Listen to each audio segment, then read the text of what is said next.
Welcome to the CHGO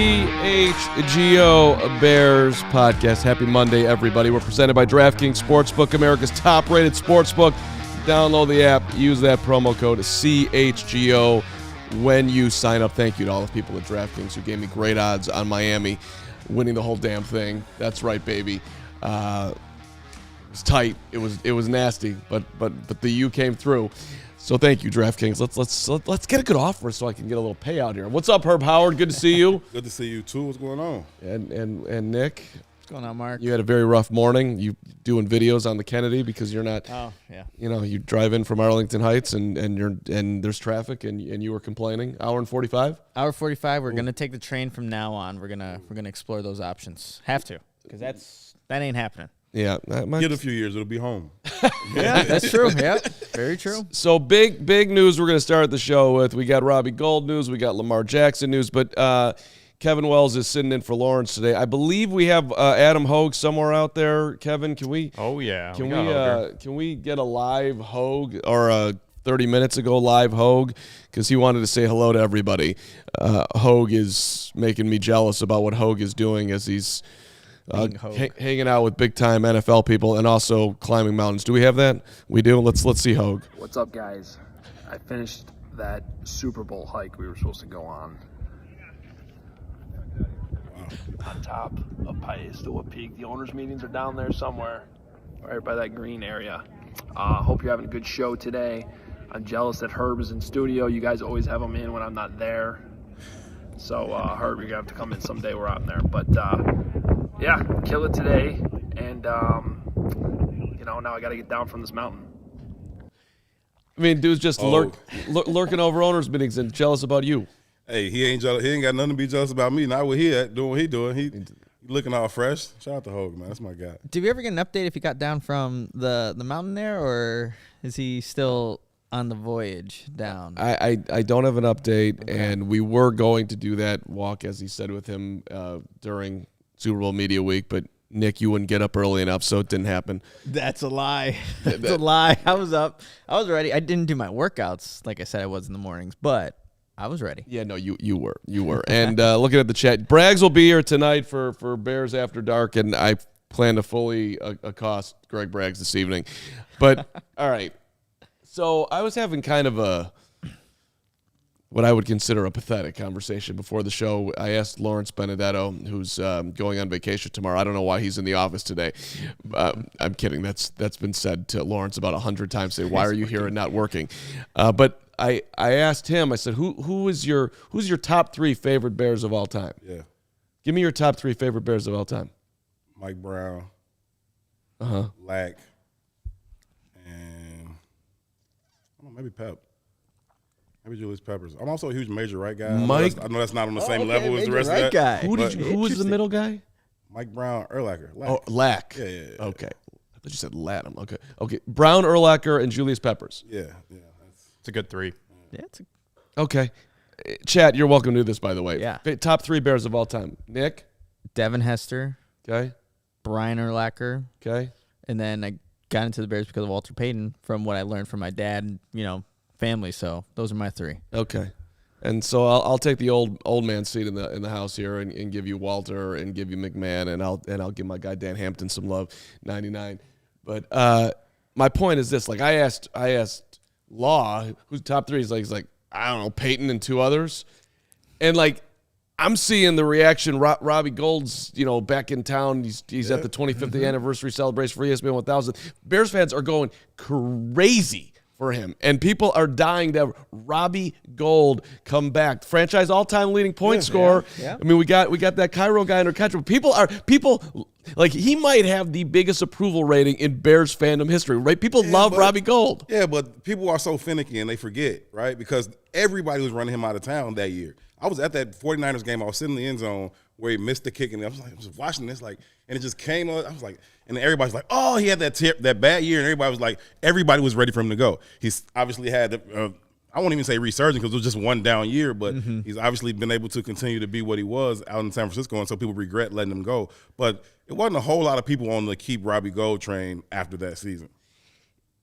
That's a good point. Is that revisionist history? Because I feel like when they let him go, people were so pissed. I don't remember that. You really don't remember? He cost us a couple big games that year, and people were like, I think he lost it. Yeah, I remember being like almost not 50-50, but it was a polarizing topic. Like, do you move on from your franchise leading scorer, or do you? It's 1 year. That's all it ended up being, because you look at his stats consistently. Robbie Gould could still kick. I mean, I went back to that time in life, and I think we have Robbie Gould's tweet from that time, which Bears fans are still kind of clutching onto in some way. There you go. Thank you to the Bears organization's teammates, coaches, and fans.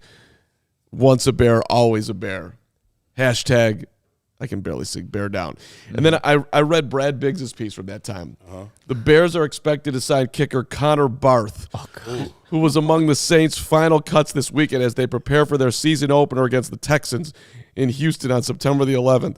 The 30-year-old reserve has 7 years of NFL experience with the Chiefs, Buccaneers, and Broncos. Gould leaves as the team's all-time leading scorer with 1,207 points. He was the most accurate kicker in team history at 85.4%, which ranks 9th in NFL history. Yeah. To be clear, it was a mistake to let him go. I'm just saying a lot of people were signing up for that mistake at that time. More people than are willing to admit it now. Okay. I mean, the Bears were looking for a kicker forever. Yeah. Connor Barth included, and then Cairo came to the rescue. And then last year, he couldn't make an extra point. Yeah, okay. Wait, so I have some stats here because I knew this was going to be a topic. Let's hear your stats. Yeah, let's see. Okay, so what stats do you got? Let's start with Robbie Gould. And career field goal percentage, 86.5. He's amazing at what he does. Since 2020, which is the same time that Cairo Santos went on the Bears, Robbie Gould has missed 12 field goals. Only one missed extra point last season. And Cairo Santos had the 5 missed extra points.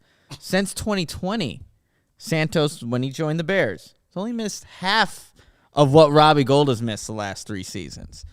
So I know, like, obviously Robbie Gould, historically, amazing. Yeah. But if you're looking at that time span specifically, when Cairo Santos got to the Bears, he's been pretty darn good at kicking his field goal. It's the one outlier season where he missed 5 extra points. In the last 8 years. Which is crazy, too. He missed in 8 years 9 extra points, Cairo Santos. But in 1 year alone, he missed 5. So it's an outlier season for Cairo Santos, who has been pretty darn good. See, I would give you the outlier analysis, correct way of looking at this Nicholas Moreano intelligent breakdown of the kicking competition that's not probably ever going to happen. But it's not an outlier, though, because it was last year. It's the most recent thing? Yeah. So okay. Yeah. This is what you have to deal with the now. And the now is the dude struggled to make extra points. Now, is he past that? Was he injured? He missed some time last year. Robbie Gould is 40. Cairo Santos is 31. Yeah. But the Bears aren't trying to win the Super Bowl next year, so we're a little. Cairo Santos has a $4.5 million salary cap hit if you want to let go from him. But if we took a poll right now, and let's do that, by the way, in the chat, 1 for Santos, 2 for Gould. 1 for Santos, eat the $4.5 million, 2 for Gould. Yeah, I think we're getting a lot of 2s here. You're probably gonna get a lot of Gould love right now. Yeah, but I think, and I don't think the age is that big of a deal. I think Robbie Gould's always taking really good care of himself. I think 40 years old now. Yeah, I mean, listen, remember Bill Parcells was like, yo, he asked about the kicker. The kicker was hurt, and he went to the trainer. And the trainer's like, I don't know if he can play. He's like, I don't even play. I don't even kick. Like, you know what I mean? Like, he's not the same thing. He's not a player. So I think he could kick for another 7-8 years if he wanted to. Well, and so in my expert kick breakdown that I've been doing this morning, you see, I think distance, right? That would be a key component to whether you can still do it. So last year, hold on, let me get my right stats up here. Last year, here we go. So from 50, from 50, okay. How do I not have that right there? Why are you pulling that up? That's probably my biggest issue with Cairo's year last year. Year. Not the extra points. That's the freak thing. I can't see that happening again. But what disappointed me most was the game where he refused to attempt the 48-yard, 47-yard, something like that. And he was like, well, we had already set the line, and they wouldn't have asked him, and we were all looking at him. He was like, he just told them no, right? And I was like, wow. Like, and it was like late in the game, or maybe it was late in the half. I can't remember. It might have been late in the half, but he was like, no, we had set the line at 46, 47, whatever it was, and we weren't gonna. I didn't feel comfortable extending it. And I was like, Yeah, right, exactly. But stat wise, because they did put him in good situations, kicking for 50, he still was. Cairo was 4 for 5. 4 or 5, yep. And Gould was 7 for 11. So they gave him double the opportunities. And one's kicking in California and one's kicking in Chicago. Exactly right. Exactly right. And one made 50 of 51 extra points. The other one made 27 of 32. How's Gould kicking on the Kentucky Bluegrass, you think?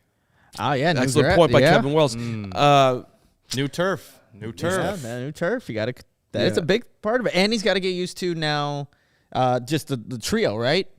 Holder, snapper, and get back into it. So that takes time too. So I mean, look, I'm all for it if the Bears want to go on or go stick with Cairo Santos. Yeah, I'm cool with Cairo. Like I'm cool with Cairo, and I think that was just a bad.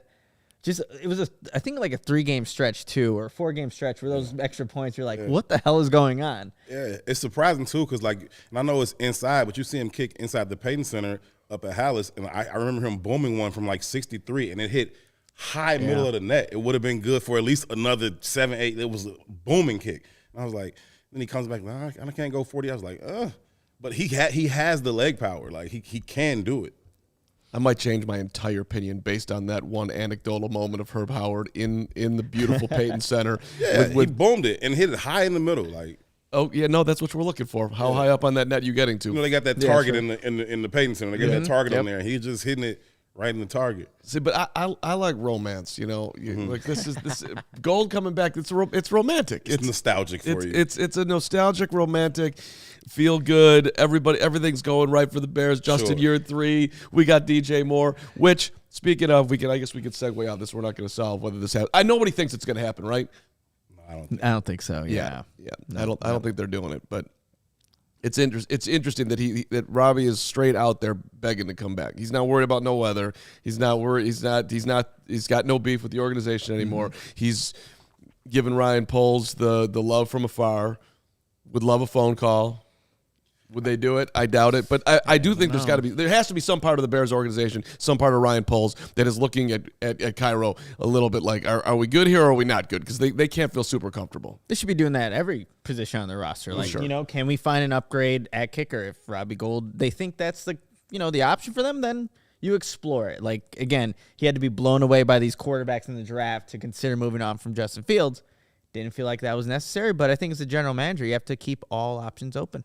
Reasonably comfortable, like I feel about Braxton Jones. You know what I mean? Could we upgrade there? Perhaps, potentially, but I go into the season reasonably comfortable with him. Not overly confident, and I'm not overly confident about Cairo right now. It's going to take a few weeks, but reasonably comfortable with Cairo, reasonably comfortable with Braxton. We're going to have an offensive line convo coming up here, so stick around for that because Nick's been out here all weekend talking about. You schedule your tweets, don't you? Are not up. I've never actually. You've never scheduled a tweet. Never. I don't know where to find that. Hold on. I want you to be the judge and jury on this. 11 o'clock at night on Saturday night, I'm sitting there in bed, and I see a tweet from Nicholas Moreano about Paris Johnson. Yeah. And he's watching high school tape at 11 at night on Saturday. Yeah. And so I tweet at him. I'm like, look at my guy at 11 o'clock at night watching tape on Paris Johnson. That's some big time commitment. That's my dude. I don't get a response back. I liked it. I was deep in the high school tape, and I liked it. I liked it. Yeah. And I didn't know what to reply with, Mark. I actually thought about it. What do you mean? I don't know. I thought it was gonna be something clever, and then it just ended up not doing it. Then I kept focusing on the tape. Carman's so that's on me. That's on me for not noticing the like. But I was expecting a response back. Didn't get the response back. I'm like this dude. He's not really up. It's fake. Left you on red. He's doing the fake work ethic thing. Just throwing it out there, scheduling it. 11 o'clock at night for the late night. Which, by the way, that's a good job. That's a good idea, though. Schedule it at 11 o'clok at night on a random Wednesday or Tuesday. But you're just saying, look at Nick Moreano. You didn't know what to respond to that? Yeah, I had something typed out, and then I'm like, then I deleted it, and then I just started. You overthought a tweet. Then I wasn't that important to him, Carm. That's it. It was worth a like. It just wasn't. It wasn't important enough for him to write out a response. It's like, oh, look, I see Carm. Boom. I mean, here's Carm, great man, at Saturday night in his crib in bed, taking the time to give some love, and not even worth the can't even type out got to go on Carm something. I think that time out here. I got beef on that. I tweeted at you a couple days ago about Adam Hogue shooting basketball, and I'm like, when are we going to get the invite? I never got a like or a response. Oh, and I added you in there purposely. Twitter beef. So now it's CHGO Twitter beef. It was retribution. I didn't think about that in the moment, though. It was retribution. I think it was lingering retribution. That's what happened. Subconsciously, perhaps, right? He didn't reply to me. Okay, so what happened was, like, so you said that when are we going to get that going on? I probably went in my head like, man, if I got to get these guys to East Bank, that's $30 a guest pass. That's $60 out of my pocket to get this hoop game going. Am I willing to do it? So I didn't respond. So I was in the monies, but I should have just what would have been better is if I just didn't care about the money. Was like, let's get this thing going, and I responded immediately. But I got that heritage thing going on over here, and it was kicking down on me. I shouldn't do that, but I'm allowed to do that. All right, hey, Rich Eisen, who we hung out with a little bit at the Super Bowl, who wants to come on the show but hasn't confirmed yet when he's going to do it. Fingers crossed that happens. But he sat down with DJ Moore, and DJ Moore said for the 16th time he had no interest in being traded. Didn't want to come here. Now he doesn't like the house prices here, but he's not going to be able to get the same crib that he had in Carolina. It's going to be colder. He was excited to be with a young QB in Carolina and bring that along, but now he said, quote, to Rich, now I get to be with Justin Fields, which is even better. And he's hanging out at the Bulls game with the whole crew, Claypool, DJ, Mooney, and company. I'm just trying to, I don't know if this matters at all, but it's just interesting to me that he absolutely, we're getting a guy that didn't want to move, and now he's here, and he's got to adjust his whole life. I don't think that matters a whole lot, but I do think it's at least moderately interesting that for the zillionth time, maybe he's got a chip on his shoulder. I don't know. There's something about that I'm trying to lean into that's good for the Bears. How's that? For me, I'm like, okay, after you cover like a full Bears season, I go into the next season thinking like, how can I be better, doing this? And maybe for like DJ Moore, it's like, how can I be a better receiver with the Panthers? So I don't think he's thinking like, oh man, what if I can go play with X, Y, and Z? So I don't know if it's that big of a deal for me that he was not looking to be traded, but now that he's in the situation that he's in, hey, anytime you can play with a guy like Justin Fields, I think you're going to enjoy that. But for me, him not wanting to be traded, I think it's something that we can relate to. Like, do you go into every day after you had finished a work day or finished a season cover, whatever it may be, and be like, I need to get out of here. I want to be in a better situation. I don't know. Hit the like button if I'm making too big of a deal about the fact that he didn't want to get traded. I think that's probably going to be the take. Yeah, I think even simpler than that is like you just get comfortable with where you are. I've got a house here. I've got friends here. I've got a routine here. I know where I do this, where I do that. And starting over can just be a little uncomfortable for some people. Some people are different. They can't wait for the next new thing. Some people just like to be settled and comfortable and content, and they're fine with that. That's not to say he doesn't want to come to Chicago. Once you get to Chicago, so long as you don't get here in the middle of a terrible winter, like this place is awesome, right? But we all know that the real estate market in Chicago is crazy. That's not breaking news to nobody that lives here. We know it's crazy. We sitting over here in the bustling West Loop. We know what real estate is like in Chicago. So I mean, come on now. Dylan Cole and DJ Moore should hit me up. Like DJ wants some space. You don't need to live in Lake Forest. There's that. Hit up Gurnee. Go a little bit further north. You can find some. There's some land out there that needs to be developed. You could build DJ Moore Castle if you want. The man is getting a decent enough check. He'll find somewhere to live. He'll be all right. Yeah. We're not gonna have a pity party about how much his mortgage is gonna cost for DJ Moore. We're not doing that.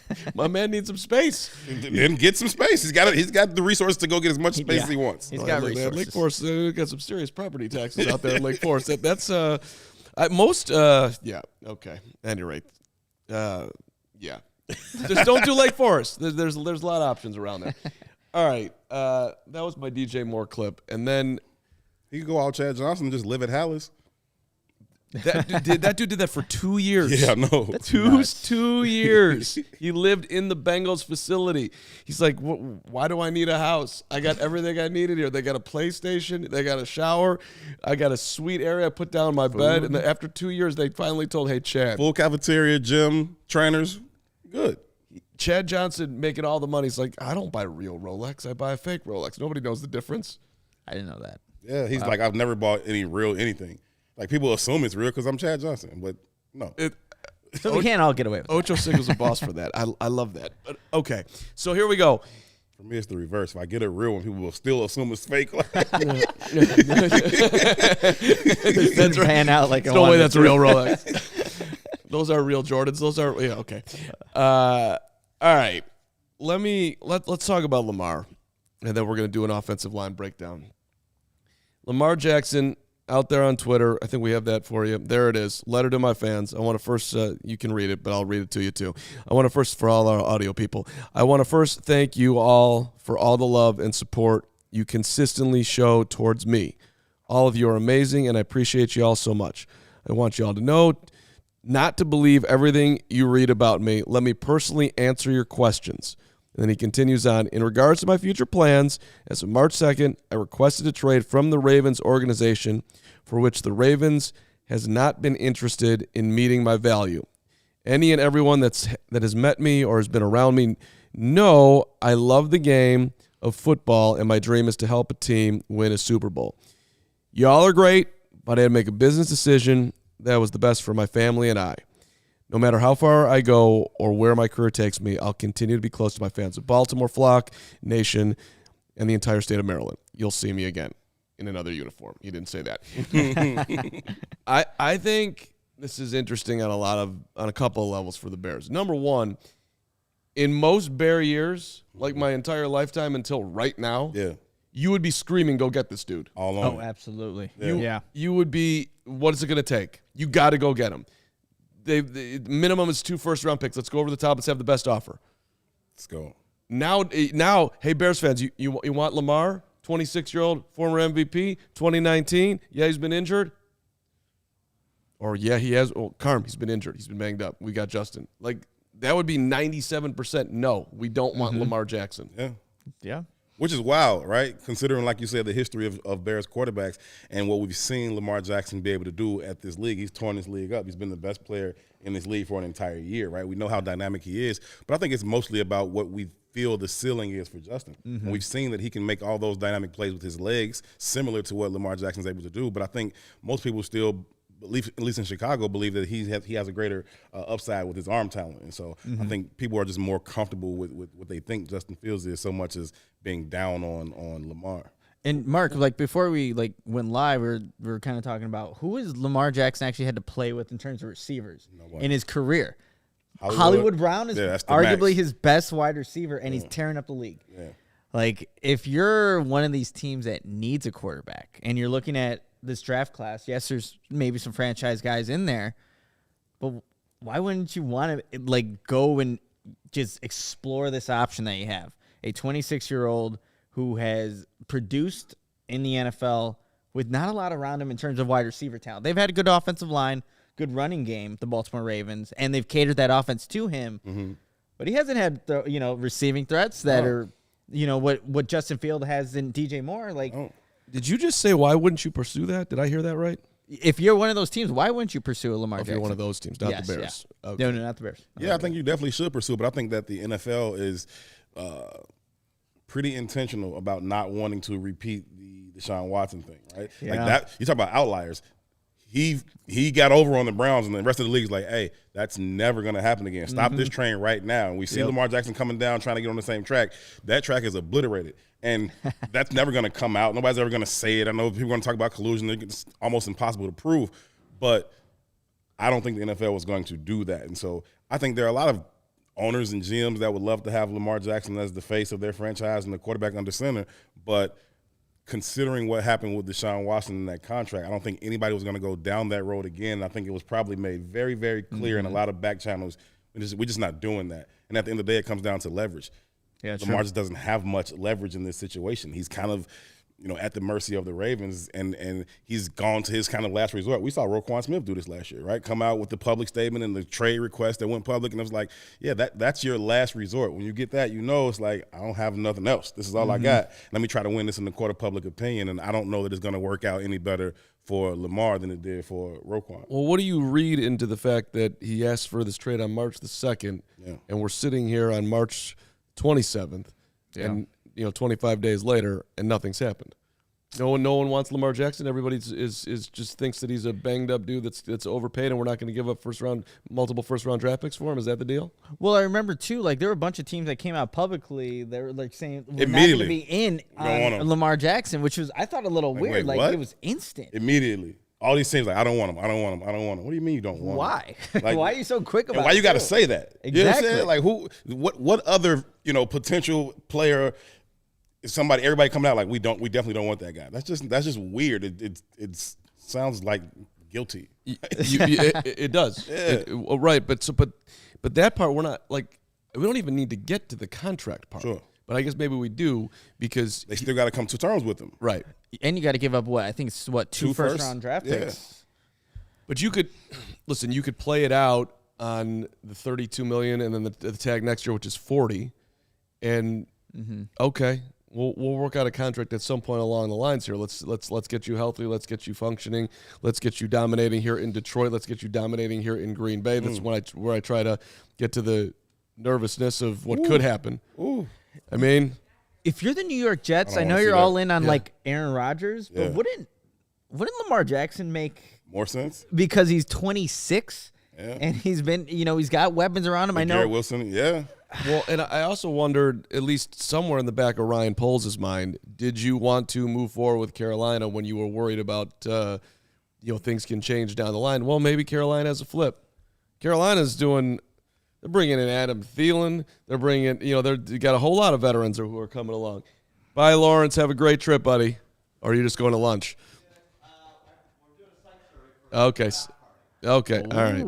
Apparently we're doing a site survey for a draft party, which means just remember that the draft's coming up and come hang out with us whatever we come up with. Herb, you better be there. We love you. You know this. Yeah. It's interesting though. If I'm the Detroit Lions, I got Jared Goff. And I guess to finish my thought up on Carolina, Carolina's doing a lot of things that Bears fans don't really want to see them doing at all.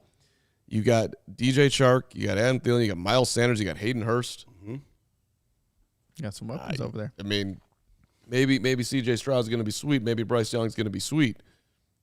But 26-year-old Lamar? Yeah. And you're giving the Ravens the number one. Well, you're not going to do it now. But I guarantee you that, or I can't guarantee it, but I would assume that Poles was looking at Carolina as like maybe they're going to change their mind and they could easily pivot to this 26-year-old former MVP, and then that's not there. And I'm not getting my DJ Moore. I'm not getting my everything else that came in the trade. Yeah, I think that Ryan Poles wanted to be able to, make his own way, right? Kind of dictate what happens as opposed to being reactionary. So I think he wanted to get done as quickly as possible. Once they had done all their evaluations and ran through all the scenarios and decided which one would be the best, he went ahead and pulled the trigger on it, because the closer you get to the draft and those types of things, people will start to make these kind of reactionary moves, and then you're kind of scrambling trying to respond to those things because one domino falls and then it shifts the whole market. And so I think he just wanted to be able to strike first so he can do what it was that he wanted to do. And I think that Lamar Jackson certainly could have been a part of that evaluation process. I'm here for 0-17 Panthers, though, so I don't, that weak division, and they keep adding on, and it seems like it's going to be C.J. Stroud. I mean, it's looking like it. Yep. So I watched his pro day. A lot of balls underthrown. Receivers just waiting for the football. Maybe that'll work out for the Bears. I mean, I don't know. I'm just trying to find something positive here, because Carolina. That should be a top 5 pick. Even if he's think so? Great, I think that could be a top 5 pick. I thought the same thing about Seattle last year when the Bears were like kind of in like the Russell Wilson sweepstakes, and they went out and balled out. Honestly, I did not expect that at all. But I don't know. I just can never like, oh, this team's gonna suck. Yeah, it's tough to tell. It's tough to tell. I mean, they won 7 games last year. Yeah, that was 1 game back of the Bucks. Don't have Tom Brady anymore. And the Saints are better, but you had 7-10 Atlanta, New Orleans, Carolina, and 8-9 Tampa. I'd bet on them winning that division before I bet on top 5 at this point. I hope that's tough. That's true. I mean, it's tough. I'm just hopeful, right? I'm just hopeful that they're terrible. How many games did you say the Bears were going to win last year? I was 6. Weren't you an 8 or 9 guy? No. I was an 8 or 9 guy. I gotta check the fan side of tape. Sure, on that. go ahead. Go ahead. I was a 6-win guy. I was still double what they did, so I was still way wrong. But so was I think I was 8 or 9. I think I had it. Right before the season started, people started to get up around like 10, 11. I don't know where that late surge of confidence came. Like right before the season started, people were like 10, 11. I'm like 10, 11, where? It was real. Perhaps as we do my beautiful segues here. Perhaps people might have been having a couple of cocktails, a la Herb today with the Goose Island. Which, by the way, CHGO is supported by the Goose Island Beer Company, Chicago's beer since 1988. On the roster, we've got everything from the Bourbon County Stout, the Beer Hug IPA series, the Green Line, the Matilda, the Bull City 312, which is straight delicious. Goose Island's got 2 locations. They're open, and they are ready to welcome you. Grab a beer right from their innovation tanks. That's the Goose Island Tap Room at 1800 West Fulton, right by the United Center. I believe the LA Lakers are in town on Wednesday night, so head on over before, and then you could just walk around there and just be like, calling LeBron too little. That was the greatest moment in Bulls history in recent, 4 years. Thank you so much, Pat Beverly. I enjoyed that to the end of the earth. That was fantastic.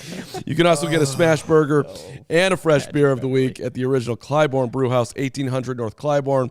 For reservations and pickup, go to gooseisland.com/locations. Goose Island Beer Company. Try out that smash burger. It is straight delicious. Fire. Speaking of Goose Island, did you guys see Herb Lawrence's video of him chugging 3 Goose Island beers consecutively? I was so impressed. 3 heavy, hazy IPAs, too, like 7-8% beers for the 108 tourney. He chugged them, all 3. Did you win? No, not this Herb Lawrence. This happens to me all the time. I was just talking about this. I was just on Sports Adjacent with Jason Leisure, and we were talking about this, and I was like, I keep disappointing people with this. Like every time they realize that my last name is Howard and not Lawrence, like, oh, it's you. I know the difference. I thought it was the real Herb. I was like, it's just me. I just thought we were staying in house right here, even though we're still in house. Herb Lawrence, I got it. I didn't see it. That's a good job by Herb. That was impressive. Maybe there's an over and under on DraftKings on the next set of beers that Herb Lawrence will drink. But DraftKings is America's top-rated sportsbook. One of the best times, in my opinion, is to start placing bets during March Madness. And if you just want to make straight-up money, easy money, just bet on the Iowa Hawkeyes and Caitlin Clark to do her thing in this tournament. Woof. She be stroking it. She is so fun to watch. So fun to watch, even the pass, everything. So if you want to make money, just go check out the odds there on DraftKings. And, the Iowa Hawkeyes going to make some money. But to take advantage of all the ways you can bet with DraftKings, of course, you have to download the app now and use the code CHGO. New customers can bet $5 to get $200 in bonus bets instantly. Only at DraftKings Sportsbook, an official sports betting partner of the NBA, WNBA, NFL. But you got to use that code CHGO. Minimum age and eligibility restrictions apply. See show notes for details. Let me see some of our super chats here, Kevin, before we move on to we're going to do an offensive line breakdown like you've never seen in the history of any Bears conversation in the last month, because Nick was up at 11 o'clock watching high school tape of Paris Johnson, which I didn't even know existed. That's a big time. It was nuts. His high school, the blind side, the one play where he just throws a guy over the fence, he has that consistently. Paris Johnson. It's stupid. It's stupid. $20 from our guy Steven Belat. I hope I'm saying that right. The real problem with trying to negotiate with a player whose idea of negotiating is take my proposal. I'm just telling you that I think Lamar Jackson might be a little bit more reasonable than what being painted out there. I do think he could use a skilled agent to navigate the waters that he's in right now as well. $1.99 from our guy Monsi. Did Roquan give Lamar advice how to handle this? That's a good flex, Monsi. But it worked out for Roquan now. Let's call what it is. Who's with the Ravens? That team. Yeah. Exactly. I mean, that's the reality. $4.99 again from Monsi. Nick, how dare you do a mock draft on Friday with all the players that fans want? You're supposed to be in touch with Bears Twitter. Oh, hi, Cram. Cram. I don't know if you know. Wells, you're not supposed to enjoy people calling me Cram that much, and yes. I'll deal with that individual. Wait, it's later. bad to do mock drafts with players that the fans want? Yeah, I guess so, because I got so much shit for the last mock draft I did. Again, mock drafts are purpose to share insight on all. Yeah, just the people going. Share info on players that maybe don't know about, and sure. I thought I did that relatively well in the first one. Obviously not, but this one I wanted to give the fans everything they wanted. But there'll be more mock drafts. I got your mock draft pulled up, and I thought you did a wonderful job. You and Will DeWitt. $1.99 from Marky Mark, my guy. Apparently, it was in reference when you guys were arguing. He just said fight. I just think of Mortal Kombat. Fight. Yeah, we can absolutely fatality. Yeah, exactly. I mean, we're lovers, not fighters, but we can get after this. All right. Okay. So to try to catch up to good old Nick and his high school Paris Johnson thing, I did a deep dive on Paris Johnson Jr. that I should have done before. And I'm going to do something unfair right now in Cramland over here. Dylan, I see you. And compare him to, like, everyone's having the conversation, should the Bears take if Jalen Carter if he's available at 9? Okay. Jalen Carter was drag racing, and a tragedy happened. He didn't admit to it. He showed up at his pro day out of shape. There's that guy. Yeah. All right. Now you got Paris Johnson available at 9. Paris Johnson Jr. Started a foundation when he was in high school for the to assist military veteran student athletes and the homeless. Paris Johnson Jr. speaks Mandarin, Chinese, and Portuguese. Paris Johnson Jr. is an Ohio State scholar, athlete, academic, all Big Ten. He's a member of the National Honor Society and the Chinese International Honor Society. Paris Johnson is better at football than me. Paris Johnson is better at studying than me. Paris Johnson is better at literally everything in life than me, just for the record. I'm not hearing Hall of Famer. I'm not. I'm hearing world traveler. I'm hearing well studied. I'm hearing great guy. I'm not hearing Hall of Famer. I need guys like Warren Sapp showing up doing crazy stuff. Okay. Hold up now. Jalen Carter's giving me Hall of Fame resume. Okay, all right. 29 reps of 225 at the combine for Paris Johnson Jr., which is excellent for a player with long arms. Paris Johnson Jr. started right guard to get on the field. 13 games. He did that as a sophomore, so he played inside. Second team All Big Ten. Most to left tackle. 13 starts.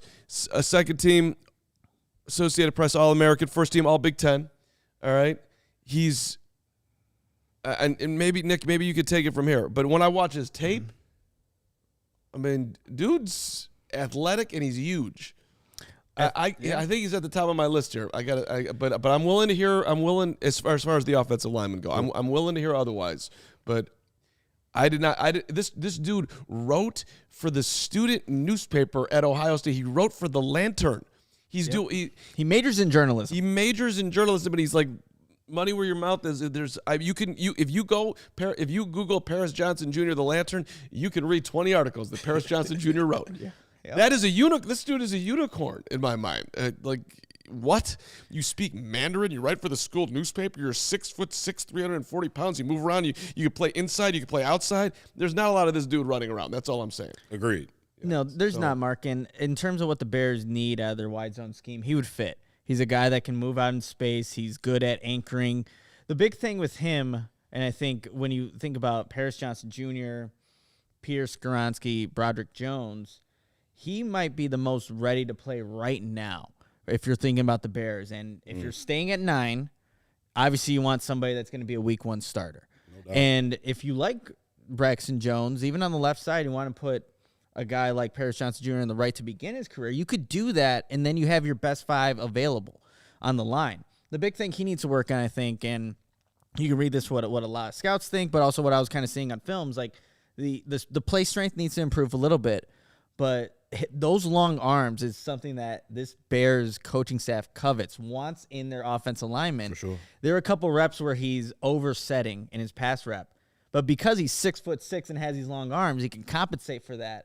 And you can't say that like for a guy like Peter Skoronski, which that's his one knock. So scheme fit, the position fit, and the immediacy that he can provide for this Bears offensive line. All the measurables. He's a guy that makes a lot of sense in my eyes. And I think a lot of Bears fans see that too now. If the Bears stay at 9 and Paris Johnson Jr. is available, That's an immediate upgrade on the offensive line. Now, football-wise, he checks all the boxes for you, right? He can do all the things that fit the scheme very well. Long arms, he doesn't let people get into him, right? And so even when he, like you say, if he does overset or he does do something wrong, he's able to do it at a distance that allows him to recover, right? And so you can't get into his body and then hit him with another move because he's got you at such a distance already. And I think that gives him an advantage. None of these guys are going to come into the NFL as finished products, right? No. They're going to get, exponentially better, hopefully, over the course of their entire rookie contract. And so you want to keep them, come around year 5. But in terms of having a good package to start with, he's got what you're looking for. And so I think that if they do choose to go that route, I think they will have themselves a day one starter and hopefully a perennial Pro Bowl player. Whoever they pick, if they stay at 9, they have to find a guy that's a perennial Pro Bowl performer. This guy has to be a difference maker, not just a dude. Like, it has to be an absolute difference maker. Coming from where they came from, you had the number 1 pick. And so I don't want to just keep talking about, well, they're going to get another number 1 pick next year and they're going to get a second and 20. Listen, we're not just kicking the ball down the road here. You got to get a player this year too. And so if it's Paris, it's Paris. If it's somebody else, it's somebody else. But he better be a difference maker now. And so, okay, that's interesting what you're teeing up here, and we're just doing offensive line today for a little bit of simplicity. Or maybe they'll go on the other side and get somebody who can get to the quarterback, which would be sweet. We can have that conversation later in the week. But I do wonder if they look at the difference between Paris, Peter Skoronski, and Broderick Jones as pretty damn-ass negligible. Because you do get, I'm seeing in the chat, Broderick Jones looks mean on tape, and he does. And he's huge. Yeah. And Peter Skoronski is stepped in at left tackle at Northwestern, and you can find all the tape you want on him absolutely having his way with Aiden Hutchinson at Michigan on many, many plays, and amongst other stuff too. So if you look at them all as equal, and you know that maybe you're like, I don't care. I will let me try to do that trade back thing, and whoever is left at 15, 16, 17, wherever you go back to, I'll take them and be happy with it. Yeah. I mean, that'd be a very logical way to go about it. It's a legitimate school of thought, and I think it may work out if you have them all rated that closely, right? I think Skoronski he may be the safest one, right? I don't know that he has the highest ceiling, but he may be the safest one. And so if you feel that way about him, and maybe you can find him, mid-teens, I'm cool with another move back. It just has to work. I think that would be a good situation for the Bears to be. If all 3 of these guys were available at 9, sure, then you start fielding those questions. Yeah, that'd be perfect. Because you're seeing, like, again, can they be in a trade down scenario somewhere else, and hopefully one of those guys lands some and you feel comfortable with it.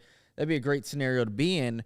For Peter Skoronski, I think too, like how you phrased it, Herb, the safest player. Because if he doesn't work out at tackle, he's going to be a pretty darn good guard, right? And the thing is, if I'm the Bears, I don't know, do you go in with that mindset like, oh, if he doesn't work out at tackle, he'll just be our guard? Because don't you want to get that sure thing at tackle? Yeah. So I think it's an interesting mindset because he's going to be I think he's going to be a good player in the NFL.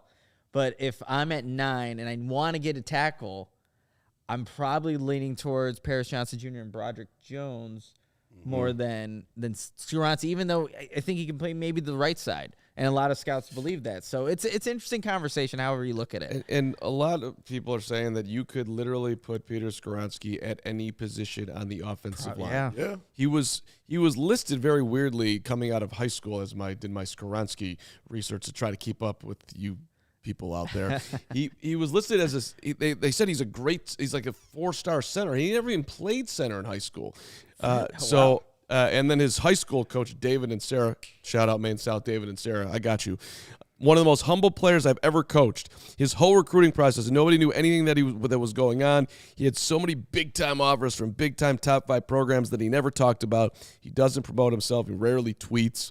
And for real, like, I do stuff for Northwestern football every Saturday. I do their halftime and have done sideline work and the whole thing. He does not. You don't notice Peter Skoronski. This is a top 10 lineman on the team. This is one of the best recruits of all time. He was as humble and not in front of the media. Like he would rarely be the guy that was talking. So he likes to be behind the scenes, which I just say that because it sort of fits into sort of a hits principle type, but which is the same thing with Paris, by the way. These are like first guys. The other thing with Peter, we got good old Bob Skoronski, which his dad played at Yale. and then his grandfather, also Bob, 5-time NFL champion tackle for the Packers.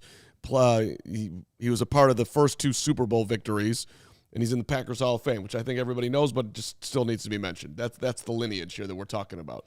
So they got to find some answers at right tackle. I think we talk about that, reasonably comfortable feeling going into the season.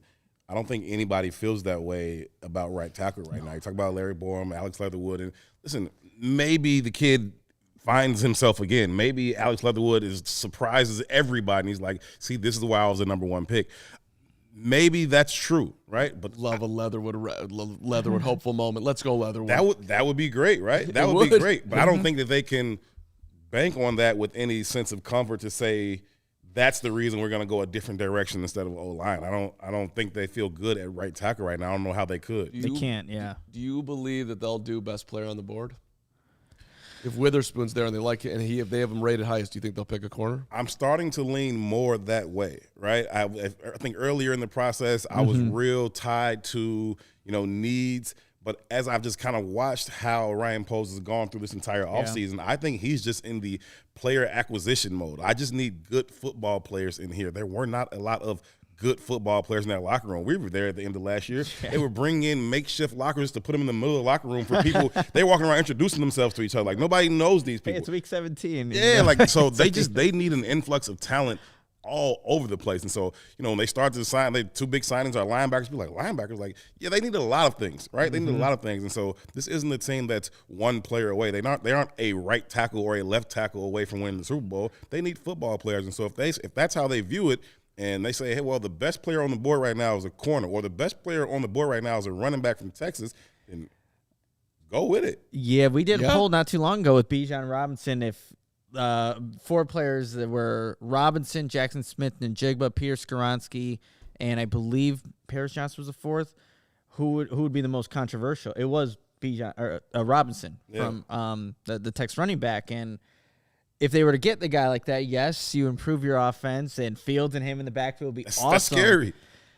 I just need to see what the plan is going into the second round, because I know that would get a lot of Bears fans riled up. Getting a running back of his talent, and obviously Montgomery's gone, and you just have a lot of needs, like we were just saying. But you get a good football player though, so that would be interesting. Gonzalez, Witherspoon, like whatever. If that's the route they go, it'd be a little surprising, but I'd be very understanding of it because they aren't one spot away. If they did that, you would have a very excited Cram. I would be fired because I like watching fun players play football, and a sweet running back who can do dynamic things. Yeah. That is sweet as hell. You start to hear the Derrick Henry rumors. So if we're talking about getting in the Derrick Henry trade market, we're bringing all the Tennessee Titans already, former Titans to the Bears. If you're going to do that, and you think Bijan could be a generational back, then why don't you just get a generational back on a rookie deal as opposed to trading for Derrick Henry? Playmakers. We need playmakers. And the receiving room, we did that last week. Just looked at the stats of their best years, Herb, and if they play to that level, if you get the best Chase Claypool, if you get the best that DJ's been, and you get the best that Mooney's been, you're going to have a top 5 receiving group. I agree. I think that room has a ton of potential in it, and I think they're all going to help each other. I think DJ Moore elevates everybody else in the room. I think Justin Fields taking another step, elevates all of those guys. And so if you can get, Mooney focused on one spot, slot, that may elevate everybody else too. So we just saw so little from Claypool that I can't. Hard to get excited about it. Yeah, I can't. I haven't gotten there. Maybe low expectations. Maybe he'll step it up. And I don't want, as we're having our offensive line conversation, I don't want to slight Broderick Jones, but the one thing that does scare me about him, he had 4 starts at left tackle in 21, and then so now, and then 11 last year. So he's got 15 total starts. Yeah, that's light. It just, and so I don't want to base it all on that, but his size does not overwhelm you either. Now his physicality is sweet, and so. Like NFL.com, they list his strength. Former high school basketball player with premium athletic qualities. That always turns me on. I love anybody who plays hoop. Thank you very much. Drives hands into defender with upward strike. That's exactly what he is. He's a physical dude. But then on the weakness side, they write the same thing. Less than 2 full season experience at left tackle.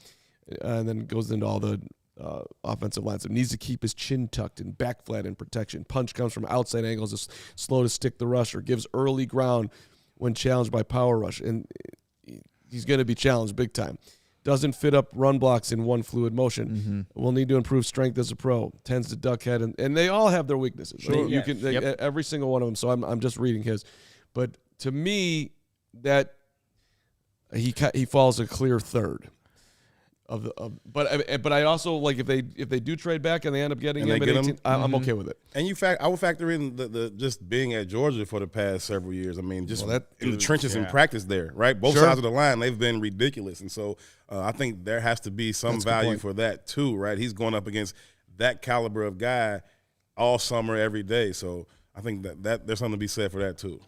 I'll say, like, with Broderick Jones, he probably has the most upside out of the three guys we talked about, because he's not the most – he's like the opposite of Skoronski right now in terms of being a technician and doing stuff consistently every single rep. Yeah. That's not him right now. But then you see, like Carman was mentioning some of the highlights. Like, this dude, when he gets out in space, if you are a linebacker or a defensive back, good God, you better have your head on a swivel, because he's looking to inflict pain when he gets to make contact at that second whatever landmark. He's not going to sit around not hitting somebody. No, who's next? That's his tape. And with the Bears run, with the wide zone, like he has the movement skills. The consistency needs, with the lack of starts, and maybe a year or two or now, if we're talking about all three of these guys, if he's in the contention for being the best one, it wouldn't surprise me because of what he's able to do. But right now, like, you definitely go Skoronski, Paris Johnson as being more ready now in the NFL than Broderick Jones. There was one highlight of Paris Johnson. He was driving a guy 5 yards deep off of not the other sideline. Thank you very much. They're fun. It was like, okay, you mauling, just straight mauling. I'm going to put you into the ground, and you're going to feel it, and you're going to remember it, and we're going to keep going. And I don't even, at this point in time, I guess I don't care if I get a penalty. Just to read Broderick real fast, because I feel like I want to give him back love. Ultra athletic tackle prospects. Ultra athletic tackle prospect with the size, length, and potential to develop into a plus starter on the left side. Jones's frame and technique both are in the developmental phase. His entry into block fits can be a little disjointed. He needs to improve his punch accuracy and timing to make the most of his length in pass protection. Very talented at working into space and landing a block to help spring the running game. Has the nimble feet to mirror or recover against the rush. Jones isn't a finished project, but the physical and athletic gifts allow for a projection as a good long-time starter. Makes sense. Yep. That's what you just said, right? Yep. There it is. Not quite as polished, but perhaps the highest ceiling. Yeah, and like I said, if you're a defensive back or linebacker at second level with that guy in the field, you better watch out. I just got to be feeling good about their player development too. Just looking at Braxton Jones, right? You gotta be feeling good about your program for what you got from a 5th round pick from Southern Utah. So you feel like if we get one of these guys in that has a higher floor, right, starting from a higher level, we should be able to turn them into a legitimate Pro Bowl tackle. Yeah, if you're feeling confident with Chris Morgan, what he can do with that offensive line, then you maybe make that pick. So I want one question on Braxton Jones when we come back here, but not that we're going anywhere. Just reminding you about Game Time, the hottest new ticketing site that makes it easier than ever to score the best deals, tickets, sports, concerts, and shows. 50-yard line, courtside, behind home plate. Opening day this week. We got a lot of stuff going on. So come on out to Wrigley Field. 11 o'clock. We'll be there on Thursday for the Cubs. And who they play on? The Brewers? Is that right? Mm-hmm. Who cares? Brewers. Doesn't matter. Let's go. Bring it on. Baseball. 162 games. Does the matchup really matter? In April.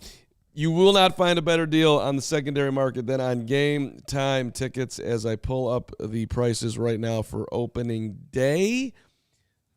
You're getting in for a nice 407 row 3, 2 tickets together for $122.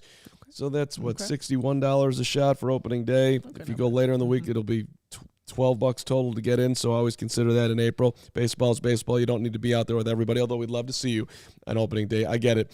Game Time, created by the fans for the fans, guaranteeing the lowest price. Download it, like 15 million people. Game Time tickets. As you know, CHGO Bears offseason coverage is brought to you by the ComEd Energy Efficiency Program. You can learn more at comed.com/poweringbiz. And the ComEd Energy Efficiency Program is committed to helping families and businesses in the communities we serve save money and energy.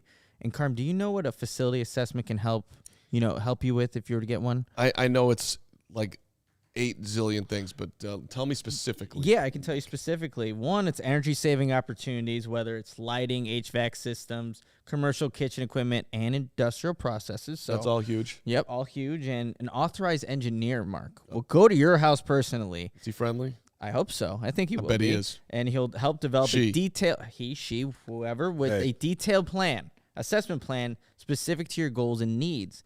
And these can be done in person or, hey, maybe you need to do it virtually. They have those options for you, Mark. So they got everything. I like it in person. I'm old school. You do seem I need like somebody to come over and hang out. Analog guy too. Yeah. But whatever your preference is, ComEd has got you covered, and it lasts approximately 2 hours. But don't wait. Get started saving money and energy today. For energy saving tips and to schedule your free facility assessment, go to comed.com/poweringbiz. And if you're ready to sign up for a facility assessment, you can call them at 1-855-433-2700 during normal business hours to speak with a ComEd Energy Efficiency Program representative. Email businessee@comed.com or request an assessment online on their website at comed.com/facility assessment. I love ComEd. Shout out to you, Hawk Harrelson, as baseball comes around. Okay, little bit of news here. Uh-oh. Well, the Bears. Well, first of all, let me ask you my Braxton Jones question. Do you think that if we had Braxton Jones sitting here right now with a lie detector on him? Sure. Hey, dude, can you play right tackle? Would it bother you if the Bears moved you to right tackle? Two separate questions. Can you play right tackle? What do you think? Are you comfortable playing right tackle? Would you be comfortable moving to right tackle? Yes, I think he'd say he'd be comfortable moving to right tackle, and I would believe him. I believe that he could take on that challenge again. I think he took on a much tougher challenge last year. I think he could flip to the other side and continue to progress over there. Mm-hmm. Do you want to play right tackle? I know what answer he would give, and I honestly believe him. He would give the company line of, hey, whatever they want me to do, I'm just here to help. But I think I believe him. He's that type of kid. He is that type. He's just honest, and he's self-aware. He's reflective. He knows when he needs to work on, where he makes mistakes.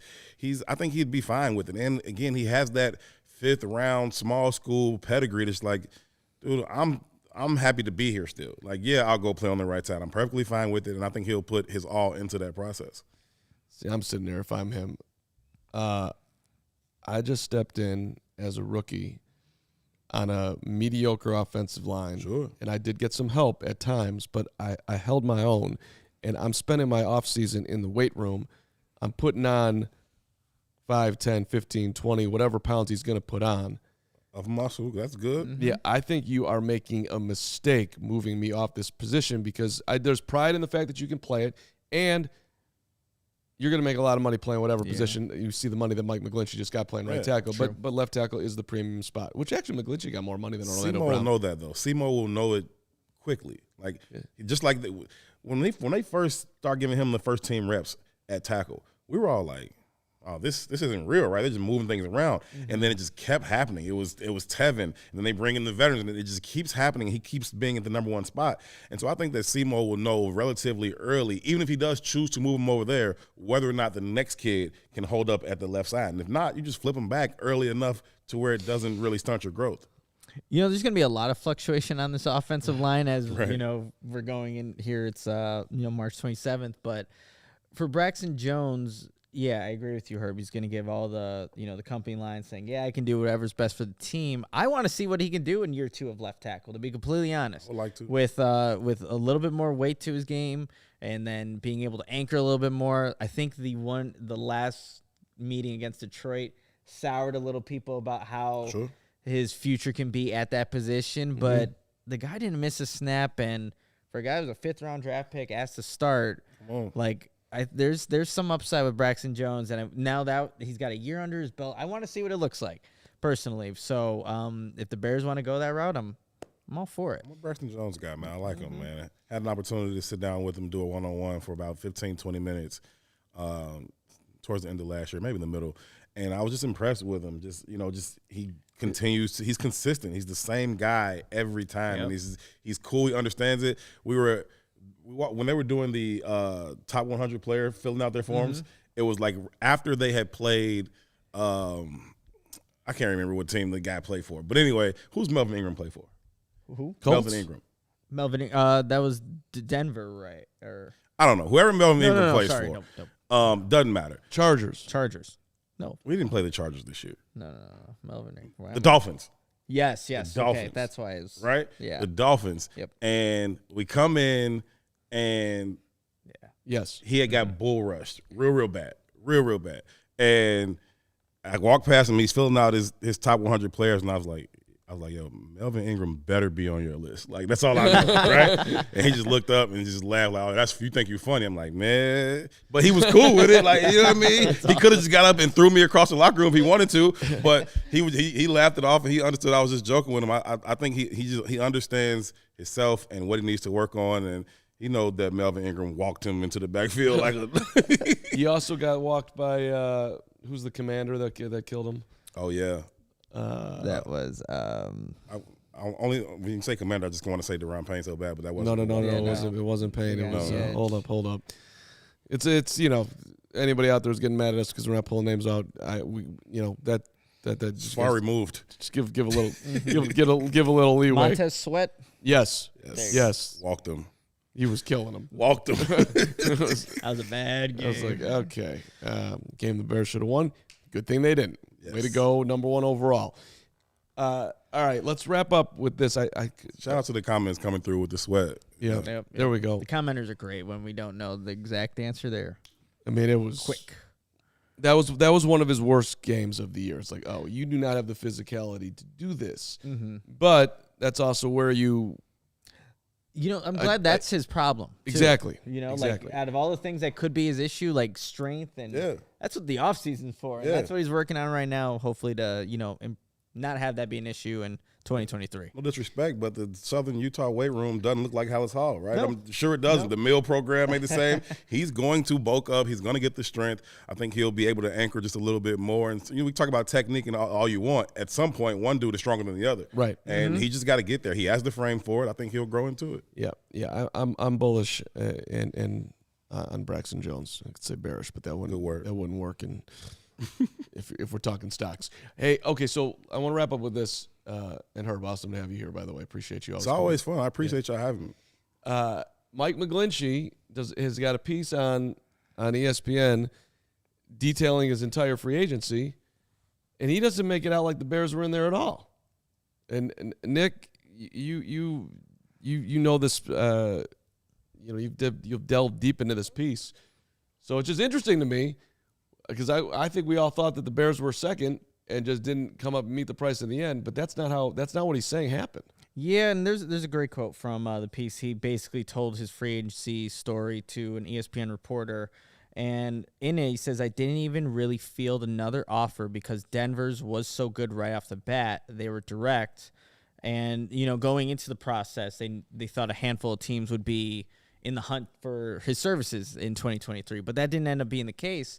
And I guess it's surprising because, again, we talked about it. That's one position on the Bears roster right now you do not feel comfortable with at right tackle. No. Larry Borum, if it's Alex Leatherwood, whoever it is.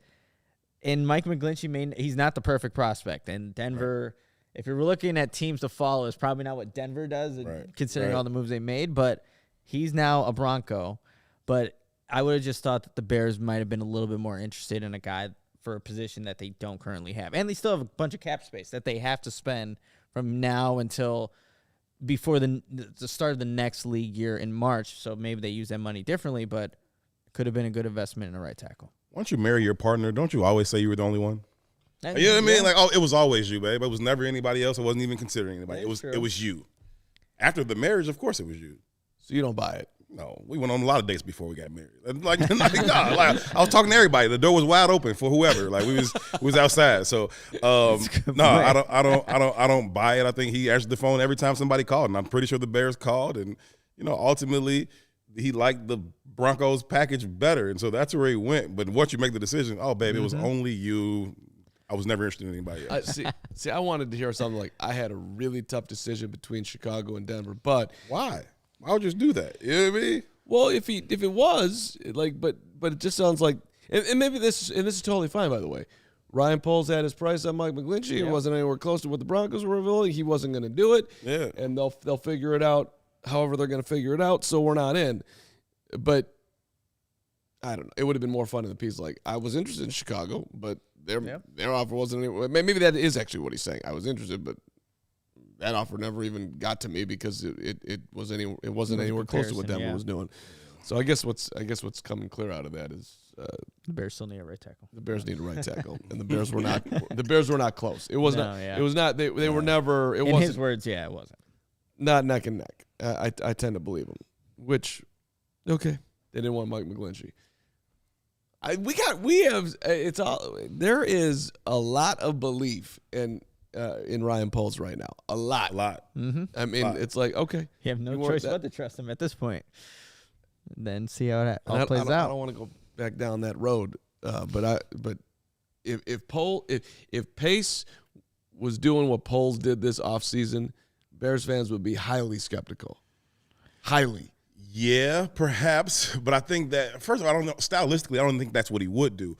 But he wouldn't. Right. No, he wouldn't. I think that, you look at what Poles is doing and what he has done, you can't point to anything right now and say it didn't work, right? I think a lot of people were not a fan of how he handled the Roquan Smith situation. I didn't like that at all. I don't even like the way he handled the Soup Campbell situation, but that's another story. Right. But I that being said, if you're talking about, well, were the Bears tanking? Were they not tanking? They got the number one pick, right? That all worked out, right? And so he got the number one pick. He's got a deal that likes it. He's brought in a number one receiver. He's got resources in terms of draft capital going forward. And so I don't know that there's a lot to look at his small resume and say, nah, I don't like that, and I don't like that. So I think right now you got to continue to give him the benefit of the doubt until he doesn't. But I think that check comes due real soon, right? You know what I mean? So we don't. It's not like he's gonna have this honeymoon for so long. That's an excellent point. Yeah, that's an excellent point. This is a big year for the beloved. Big year for the beloved. All right. Hey, we got Bears After Dark tonight at 6:30. Braggs will be on, and it's not going to go well for him. That's the plan. I didn't see him in the chat today, which is disappointing. And I'm sure he's busy though, probably. Maybe. And or he's just hiding, because I don't know if you all saw his sad ass video to Cody where he's apologizing. I saw it tweeted. I didn't actually listen. Yeah. Yeah. See, like I didn't. I saw your tweet. I liked it. I acknowledged Twitter that beef at CHGO. I saw your tweet. Didn't respond. Okay, it's all right. I mean, I write at Herb Howard on Twitter. You know what he does? He responds. He didn't respond to me either, though. Earlier. Now we're even. But yeah, I thought I explained myself. All right, we probably should go. Hey, Kevin Wells, thanks for producing. Yeah, man. Loved show today. You guys are great. Always good to see you. By the way, Kevin plays for WGN softball team. I'm going to be running the CHGO team, and I also do some stuff over at WGN. But I'm running CHGO. You're going down this summer, Kevin. We're repeating. Yeah, but I'm a ringer for you guys for sure. Yeah, I need to be like the honorary CHGO softball guy. What position do you play? Doesn't matter. Whatever. Yeah. They haven't created anything that I can't do yet. What's your best position? All of them. Great answer. We need. You said this stuff on the ping pong table. I saw you out there, and it's not a. We got. I'm not saying the table's right over there. We can go play. All right, let's. We know where we're going after the show. You know what I mean? Only person that can talk like that is Nick. Nick is cold. You not cold. Like, you're all right. You haven't been here in a minute. I've been working. hard. I think you lost the last time we played.